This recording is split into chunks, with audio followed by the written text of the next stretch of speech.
মসজিদের ওই পাশে আমার কবর দিও ভাই, মসজিদের ওই পাশে আমার কবর দিও ভাই।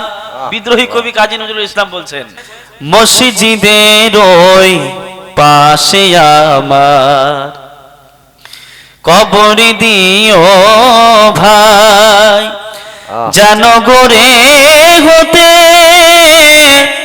মুয়াজিনের, গোরে হতে মুয়াজিনের আজান শুনতে পাই। সুবহানাল্লাহ।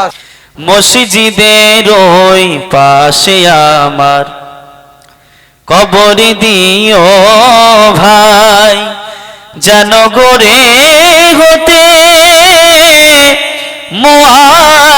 মুয়াজিনের, গোরে হতে মুয়াজিনের আজান শুনতে পাই।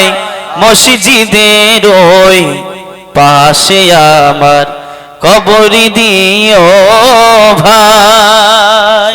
সুবহানাল্লাহ সুবহানাল্লাহ। আমার গড়ির পাশে দিয়ে ভাই নামাজিরা যাবে,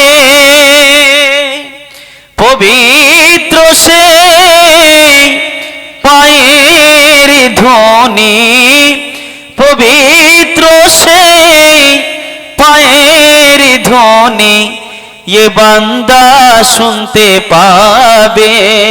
সুবহানাল্লাহ।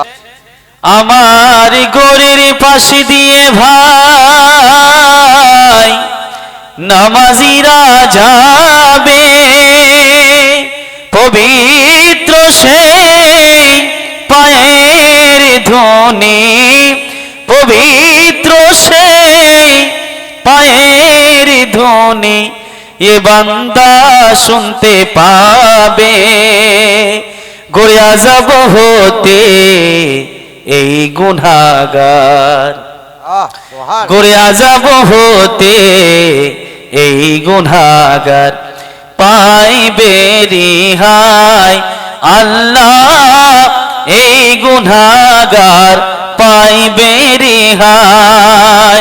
মসজিদের ওই পাশে আমার কবর দিও ভাই। একবার জোরে বলেন সুবহানাল্লাহ। সুবহানাল্লাহ।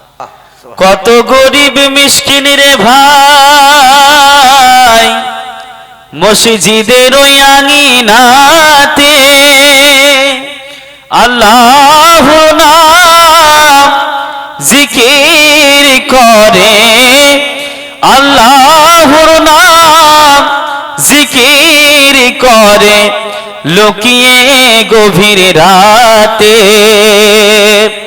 কত গরিব মিসকিন রে ভাই মসজিদের ওই আঙিনাতে, আল্লাহর নাম জিকির করে লুকিয়ে গভীর রাতে। আমি তাদের সাথে বসে বসে, কত গরিব মিসকিন রে ভাই মসজিদের ওই আঙিনাতে, আল্লাহর নাম জিকির করে, আল্লাহর নাম জিকির করে লুকিয়ে গভীর রাতে। আমি তাদের সাথে বসে বসে, আমি তাদের সাথে বসে বসে নাম জপতে চাই। আল্লাহ তোমার নাম জপতে চাই। মসজিদের ওই পাশে আমার কবর দিও ভাই, জানগরে হতে মুয়াজিনের, গোরে হতে মুয়াজিনের আজান শুনতে পাই মসজিদের ওই পাশে আমার কবর দিও ভাই। সুবহান